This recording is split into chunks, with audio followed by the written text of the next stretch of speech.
एप्सवी का mission question centre में इस वीडियो में बात करेंगे नगर पालिका के बारे में डिस्कस करेंगे। यहाँ पर आपके कौन कौन से क्वेश्चन पूछे गए हैं, पीवाईक्यू वगैरह सारे के सारे यहाँ पर हम डिस्कस कर लेंगे।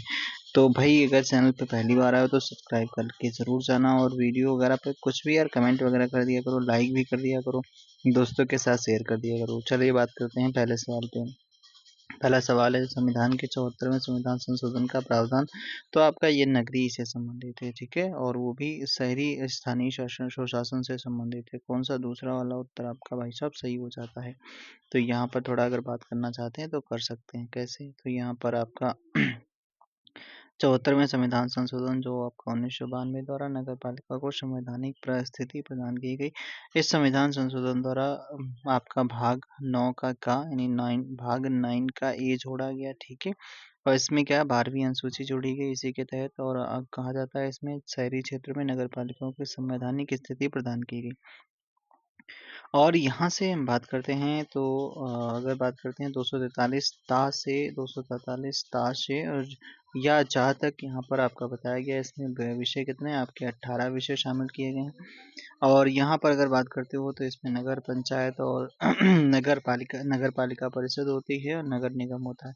अगर बात करते हैं नगर पंचायत क्या होता है, तो परिवर्तित क्षेत्र के लिए, जैसे वह क्षेत्र जो ग्रामीण क्षेत्र से शहरी क्षेत्र में परिवर्तित हो रहा है, मतलब ग्रामीण क्षेत्र से जो शहरी क्षेत्र में परिवर्तित हो रहा है उसे नगर पंचायत कहते हैं।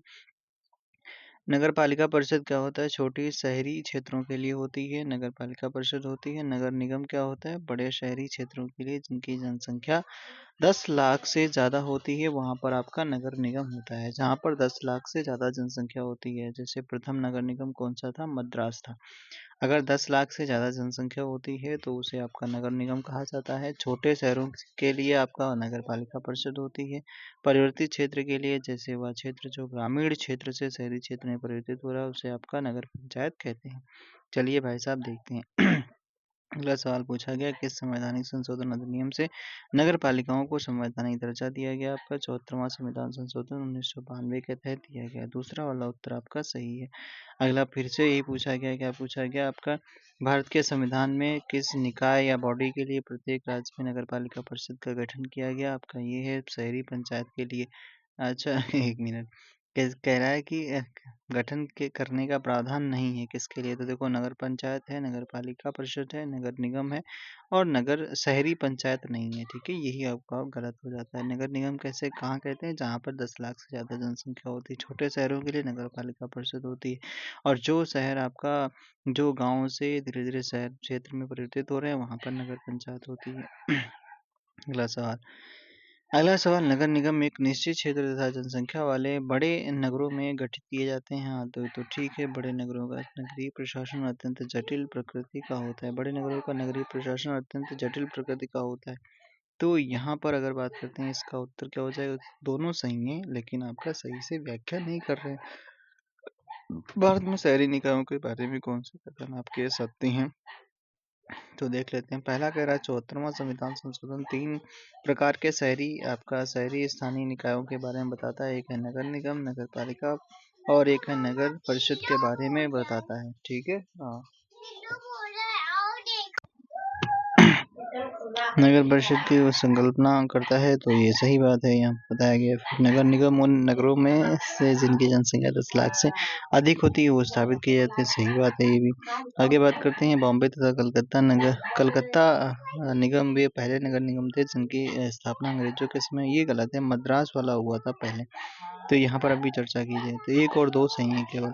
74वां संविधान संशोधन अधिनियम 1992 में किसका प्रावधान किया गया है, तो भाई साहब किसका प्रावधान किया गया, तो देखते हैं किसका प्रावधान किया गया है। तो यहाँ पर अगर देखते हैं तो नगर पालिका समितियों का किया गया है, हाँ किया गया। वार्ड समितियों का किया गया, महानगर आयोजन समिति का किया गया, जिला आयोजन समिति का किया गया, सभी का किया गया है, ठीक है। 74वां संविधान संशोधन अधिनियम 1992 द्वारा नगर पालिका समितियां, वार्ड समितियां, महानगर आयोजन समिति एवं जिला आयोजन समिति का प्रावधान किया गया। संविधान के भाग 9 के ए में 243 ता से 243 आपका या छा तक एवं एक नई अनुसूची 12वीं जोड़कर नगर प्रशासन के विषय में प्रावधान किया गया। नगर प्रशासन में कुल 18 विषय शामिल हैं। आगे बात करते हैं, इनके कथनों पर विचार करना है और यहाँ पर आपके स्थानीय निकाय से, नगर स्थानीय निकाय से आपका कौन से आपके संबंधित हो जाते हैं। तो देखना भाई, जिला बोर्ड और ये तो नहीं होता है, ठीक है। नगर निगम होता है, अनुसूचित क्षेत्र प्राधिकार, नगर क्षेत्र समिति होता है, उपनगर समिति व पंचायत पत्तन न्यास ये भी आपका होता है। तो ये आपके दोनों तीनों सही, 2 3 4 सही है। तो बात करते हैं यहाँ पर दिए गए विकल्पों में नगर निगम, अनुसूचित क्षेत्र प्राधिकारी एवं नगर क्षेत्र समिति तथा उपनगर समिति एवं पत्तन न्यास नगर स्थानीय निकाय के अंतर्गत सम्मिलित किए जाते हैं। भारत में 8 प्रकार के स्थानीय निकाय नगर क्षेत्रों के प्रशासन के अंतर्गत आते हैं। कौन कौन से? जैसे आपका नगर निगम आएगा, नगर पालिका आएगी, अधिसूचित क्षेत्र आएगा, अधिसूचित क्षेत्र आएगा, और कौन आएगा भाई? नगरीय क्षेत्र समिति आएगी, छावनी बोर्ड आएगी, टाउनशिप आएगा, बंदरगाह आएगा और विशेष उद्देश्य एजेंसी आएगी। आगे बात करते हैं, यहाँ पर अगला सवाल क्या है? प्रत्येक महानगरीय योजना समिति का अध्यक्ष ऐसी समिति द्वारा संस्तुत विकास योजना को किसके पास अग्रसारित करता है? कह रहा है प्रत्येक महानगरीय योजना समिति का अध्यक्ष ऐसी समिति द्वारा संस्तुत विकास योजना को जिसके पास अग्रसारित करता है। तो योजना आयोग, वित्त आयोग, ये कौन करेगा? तो ये भाई साहब कौन करता है? तो ये आपका करता है यहाँ पर अभी राज्य की सरकार करती है, ठीक है। कौन करता है? राज्य की सरकार करती है। चलिए आगे बात करते हैं, यहाँ पर निम्नलिखित कथनों पर विचार कीजिए। भारत में महानगर योजना समिति के बारे में यहाँ पर डिस्कस करते हैं। तो महानगर समिति योजना क्या है? यहाँ पर कहा गया भारतीय संविधान के प्रावधानों के अंतर्गत गठित होती है। हाँ सही है। उस महानगरीय क्षेत्र के लिए विकास योजना प्रारूप तैयार करती है। सही है ये भी आपका। दूसरा कहता है उस महानगरीय क्षेत्र में सरकार की प्रायोजित योजनाओं को लागू करने का पूर्ण दायित्व पूरा करती है। ये भी सही हो जाता है। आगे बात करते हैं, अगला सवाल क्या है? निम्नलिखित कथनों पर विचार करना है। नगर निगम की आय के स्रोत कौन कौन से होते हैं? तो देखते हैं। तो यहाँ पर आपका स्थानीय कर होता है। हाँ होता है। केंद्र तथा राज्य सरकारों से अनुदान मिलता है, ठीक है, मिलता है भाई। और क्या मिलता है? फिर कह रहा है, तीसरा कह रहा है स्थानीय लोगों से दान या योगदान, ये नहीं इसमें शामिल होता है। फिर आपका संघीय संविधान द्वारा वित्तीय अधिकारों का हस्तांतरण होता है क्या? नहीं। फिर राज्य सरकार तथा, क्योंकि संघ से नहीं, राज्य सरकार से होता है। राज्य सरकार तथा संबंधित नगर निगम के बीच करों की साझेदारी ये होती है। तो आपका 5 सही है। तो आप कौन कौन से सही हो जाते हैं? 1 2 5 सही हो जाएंगे। चलिए बात करते हैं, नगर निगम की आय के निम्न स्रोत हैं। एक होता है स्थानीय कर, जिसमें आपका आता है क्या? संपत्ति कर, वाहनों तथा जानवरों पर कर, थिएटर कर, व्यवसाय कर, शिक्षा कर, मनोरंजन कर। ये भाई साहब किसमें आएंगे? नगर निगम में आएंगे। कौन कौन से? जैसे स्थानीय कर में आएगा संपत्ति कर, वाहनों तथा जानवरों पर कर, थिएटर कर, व्यवसाय कर, शिक्षा कर, मनोरंजन कर, ठीक है। गैर कर स्रोत क्या होते हैं? भवनों से संबंधित फीसें, ठीक है, भवनों से संबंधित फीसें, संचार साधनों से आय तथा खतरनाक और घृणास्पद व्यापार आदि की लाइसेंस फीस शामिल है। ध्यातव्य है कि किसी की शहरी स्थानीय संस्थाएं राज्य तथा केंद्र सरकार से विभिन्न प्रकार के अनुदान प्राप्त कर रही हैं। आगे बात करते हैं अगले सवाल पे। अगला सवाल क्या है? अगला सवाल पूछा जा रहा है आपका, भारतीय संविधान का कौन सा अनुच्छेद जिला नियोजन समिति का प्रावधान करता है? तो आपका ये हो जाता है 243 जड डी हो जाता है, ये वाला अनुच्छेद हो जाता है। जिला योजना नियोजन समिति का गठन होता है इसके तहत। महिलाओं के लिए स्थानों के 33% आरक्षण का संवैधानिक प्रावधान इस समय लागू है। किस में लागू है? तो स्थानीय निकायों में लागू है, 1/3 का। और ये 73वें 74वें संविधान संशोधन के माध्यम से हुआ था। नगर पंचायत की इस वार्ड समिति के विषय में सही क्या है? तो नगर पंचायत की वार्ड समिति के बारे में सही क्या है? तो कह रहा है कि नगर पंचायत के कुछ वार्डों को मिलाकर वार्ड समिति बनाई जाती है। तो सही है। इसमें वार्ड से निर्वाचित पार्षद सदस्य होते हैं। हाँ होते हैं। वार्ड में रहने वाले 2 व्यक्ति समिति में मनोनीत किए जाते हैं। वार्ड समिति का अध्यक्ष नगर पंचायत अध्यक्ष के द्वारा नामित किया जाता है। तो आपके 1 और 2 3 दोनों 1 2 3 सही है, ठीक है। अब बात करते हैं यहाँ पर इसके बारे में। 3 लाख या अधिक जनसंख्या वाली नगर पालिका के क्षेत्र के तहत 1 या अधिक वार्डों को मिलाकर, अच्छा क्या कह रहा है? 3 लाख या अधिक जनसंख्या वाली नगर पालिका के क्षेत्र के तहत एक या अधिक वार्डों को मिलाकर वार्ड समिति होगी। इसमें वार्ड से निर्वाचित पार्षद सदस्य होते हैं। वार्ड में रहने वाले 2 व्यक्ति समिति में मनोनीत किए जाते हैं। 2 व्यक्ति समिति में मनोनीत किए जाते हैं। वार्ड समिति का अध्यक्ष वार्ड समिति के सदस्यों द्वारा चुना जाता है। आगे बात करते हैं। अगला सवाल भाई साहब पूछा जा रहा है किस तरीके से यहाँ पर नगर निगम है। तो देखो, झांसी में नगर निगम मिलेगा, ठीक है। मछली शहर में आपका नगर पंचायत में मिलेगा। टुंडला में नगर पालिका परिषद मिलेगी। सैफई में क्षेत्र समिति यानी ब्लॉक स्तर का मिलेगा। सैफई जो आपका पड़ता है टावा में। उत्तर प्रदेश में किसी नगर का मेयर जो होता है वो भाई साहब यहाँ पर पूछा गया। तो उत्तर प्रदेश में किसी नगर का मेयर जो होता है भारत का नगर का प्रथम नागरिक होता है। नगर निगम का पदेन सदस्य होता है। कार्यकारिणी समिति का पदेन सभापति होता है। तो ये भी सही है, ठीक है। और आपका अगर बात करते हैं कि जो चौथा पॉइंट लिखा है कार्यपालक मशीनरी पर पूर्ण नियंत्रण करता है, ये गलत है, ठीक है। आगे बात करते हैं। यहाँ पर उत्तर प्रदेश नगर निगम अधिनियम 1959 के अनुसार किसी नगर का मेयर जो नगर का प्रथम नागरिक होता है यह निगम का पदेन सदस्य होता है या कार्यकारिणी सभा का पदेन सभापति होता है। मेयर का कार्यकाल 5 वर्ष का होता है। मेयर का कार्यकाल कितना होता है? 5 वर्ष का होता है। अभी जस्ट पढ़ा गया। किसी राज्य में नगर पालिका का सीमा क्षेत्र अधिसूचित करने के लिए कि कौन सा सक्षम है, तो ये आपका संबंधित राज्य का राज्यपाल जो होगा वही वाला सक्षम है। नगर पालिका की अवधि के विषय में सही क्या है? नगर पालिका की अवधि की गणना निर्वाचन परिणाम की घोषणा की तिथि से की जाती है। नगर पालिका की अवधि की गणना प्रथम सम्मेलन की तिथि से की जाती है। नगर पालिका की अवधि 5 वर्ष होती है। पूछा क्या गया भाई साहब? तो आपका 3, 4, 5 उत्तर सही है। अच्छा, तो तीसरा सही है। और चौथा क्या है? यदि नगर पालिका 2 वर्ष में विघटित कर दी जाती है तो नई नगर पालिका 3 वर्ष की अवधि के लिए गठित की जाती है। सही है।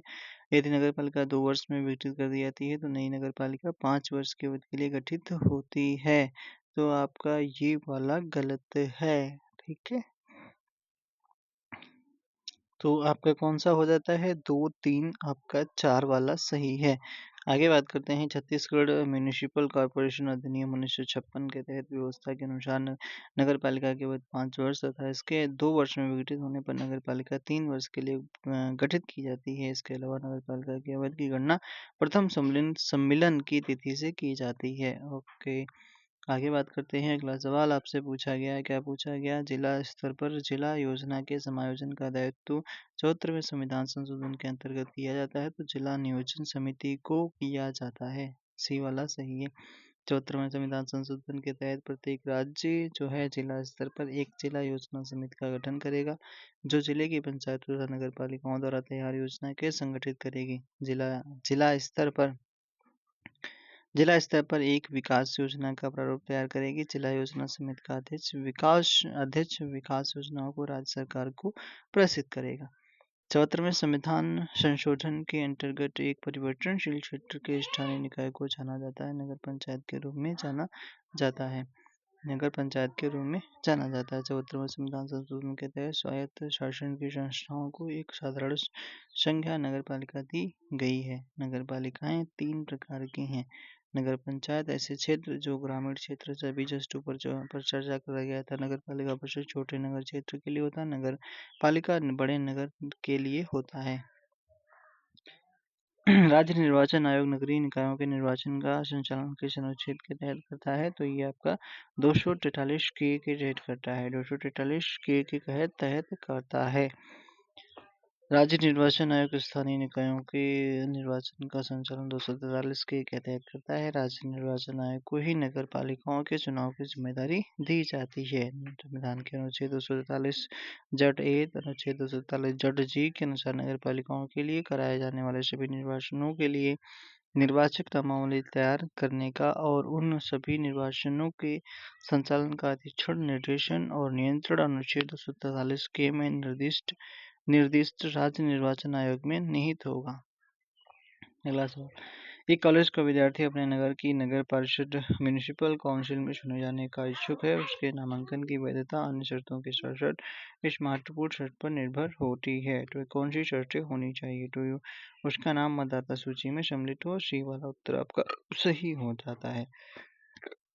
चुनाव लड़ने हेतु मतदाता सूची में नाम होना अनिवार्य होता है। चूंकि भारतीय संविधान किसी भी नागरिक को चुनाव लड़ने का अधिकार प्रदान करता है, यदि वह कॉलेज का विद्यार्थी है तो उसे उम्मीदवारी हेतु प्राचार्य से अनुमति की जरूरत नहीं है। साथ ही राजनीतिक दल का सदस्य होना अथवा भारतीय संविधान के प्रति निष्ठा की घोषणा करना कोई अनिवार्य शर्त नहीं है। नगर पालिका का सदस्य चुने जाने के लिए का उस व्यक्ति का क्या नहीं होना चाहिए? तो ये आपका 21 वर्ष की आयु सीमा पर नहीं होगा। क्या लिखा है? नगर पालिका कोई व्यक्ति निर्धारित नहीं होगा, 21 वर्ष की आयु पर नहीं होगा। ठीक है, ऐसा क्या है? आयु पर निर्धारित नहीं होगा। अच्छा, मतलब 21 वर्ष अगर हो गई तो आप नहीं निकाले जाओगे। ठीक है, आपका एक्सेप्ट कर लिया जाएगा, ये कह रहे हैं।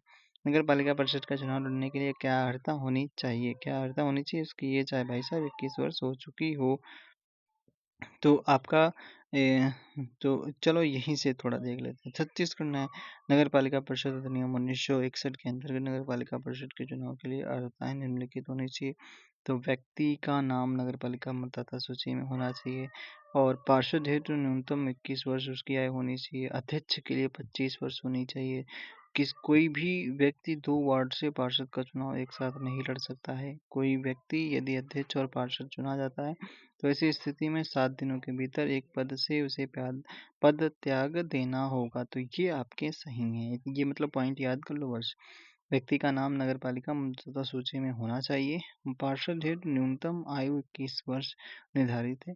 अध्यक्ष के लिए न्यूनतम आयु 25 वर्ष होनी चाहिए। कोई भी व्यक्ति 2 वार्ड से पार्षद का चुनाव एक साथ नहीं लड़ सकता है।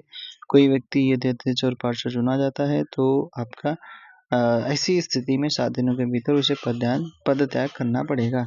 सहकारी समिति से क्या क्या सवाल बने? सहकारी संगठन सदस्यों को मत देने का अधिकार होता है। तो कहाँ पे अधिकार होता है? तो ये होता है सदस्यों द्वारा पूंजी की राशि को ध्यान दिए बिना समान अधिकार होता है। उत्तर प्रदेश सहकारी समिति अधिनियम 1965 की धारा 20 के अनुसार सहकारी समिति के सदस्य को चाहे समिति की पूंजी में उसके हित की मात्रा कितनी ही क्यों न हो, समिति के प्रशासन में हित मत प्राप्त होता है। ओके। भारतीय संविधान के अनुच्छेद 243 जड जे के अनुसार सहकारी समिति के निवेशकों की अधिकतम संख्या कितनी हो सकती है? 21 हो सकती है। कितनी हो सकती है? भारतीय संविधान के अनुच्छेद 243 जड जे के अनुसार सहकारी समितियों के निर्देशक मंडल की अधिकतम संख्या आपका संख्या 21 हो सकती है। वस्तुतः सहकारी समिति के निर्देशकों की न्यूनतम और अधिकतम संख्या का उपबंध राज्य विधानमंडल द्वारा समय समय पर विधि बनाकर की जाती है। बोर्ड समिति के सदस्यों एवं पदाधिकारियों का कार्यकाल निर्वाचन की तिथि से 5 साल के लिए होता है। चलिए, ये चैप्टर भैया खत्म हो गया। अगला चैप्टर हम लोग बात करेंगे राजभाषा के बारे में बात करेंगे। तो कैसा लगा वीडियो भैया ज़रूर बताना कमेंट बॉक्स में। और आप अगर चैनल पे नए आए हो तो भाई चैनल को सब्सक्राइब करके ज़रूर जाना। और आपको इसी तरीके से वीडियो मिलते रहेंगे। तो thank you, thanks for watching. और भाई लाइक शेयर ज़रूर कर दिया करो वीडियो को।